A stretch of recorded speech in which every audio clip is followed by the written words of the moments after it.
हिंगोली जिल्ह्यात आरोग्य विभागाचा पार बोजा उडलेला आहे। खरं तर आपण पाहिलं तर ताजी घटना आहे हिंगोली जिल्ह्यामध्ये एका गरोदर मातेला जे आहेत ते रुग्णवाहिका न मिळाल्याने त्या मातेच्या बालकाचा शिशूचा मृत्यू झालेला आहे। आणि मी त्याच आता हिंगोली येथील शासकीय रुग्णालयात आपण जर बघितलं तर या रुग्णालयामध्ये दुसरीकडे पाहायला गेलं तर या रुग्णांना जे आहे ते बेड अभावी चक्क खाली जमिनीवरती एक गादी आणि बेडशीट टाकून दिले आणि त्यावरती कुठेतरी या रुग्णांना जे आहे ते उपचार घ्यावे लागतात। खरं तर गलथन कारभार ह्याला म्हणावं लागेल। मागच्या काही दिवसापासून याच रुग्णालयामध्ये 4 दिवसापासून जे आहे ते रुग्णांना सांडपाणी नाही, कुठेतरी बाथरूम टॉयलेट यासाठी जे आहे ते वापरासाठी पाणी नसल्याच्याही अनेक तक्रारी आपल्यासोबत आलेल्या आहेत। काही नागरिक आहेत, काय तक्रार आहे नेमकी, इथली काय परेशानी आहे?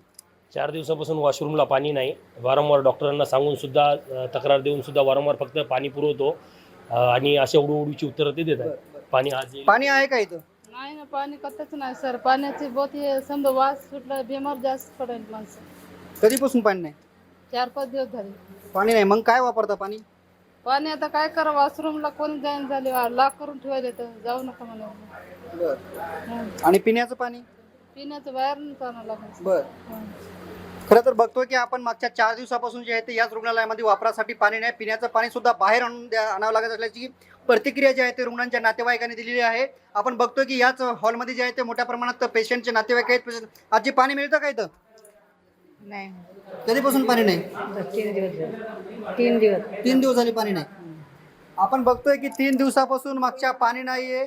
आहे का पाणी, आहे का इथं? नाही, पाणी नाही। किती दिवसापासून? 2 दिवसापासून। बरं, मग पाणी वापरासाठी काय वापरता? पाणी बिसलेली आणता खालून एक। म्हणजे स्वतःच्या पैशाने बिसलरी आणता? हो। बरं, काय झालं, कशासाठी आला तुम्ही हॉस्पिटलला? मारामारी झाली म्हणून दवाखान्यात झालो, ॲडमिट झालो होतो। 2 दिवसापासून ॲडमिट हो। तुम्ही आले तेव्हापासून पाणीच नाही? पाणीच नाही। बरं, संडासात पाणीच नाही, तर लगेच आलो माणसाला चान्सच नाही। खरं तर एकीकडे पूर्णतः हिंगोली शहरामध्ये जे आहे ते काही भागामध्ये भीषण पाणटंचाई जाणवते आणि त्याचाच परिणाम म्हणून की काय हिंगोलीतल्या शासकीय रुग्णालयातही मागच्या 4 दिवसापासून पाणी नसल्याची प्रतिक्रिया रुग्णांच्या नातेवाईकांनी दिलेली आहे।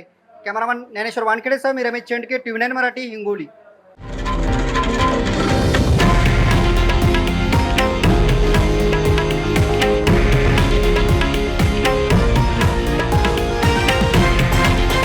हे आहे देशातील नंबर 1 न्यूज नेटवर्क आणि आपण पाहत आहात TV9 मराठी, एकमेव।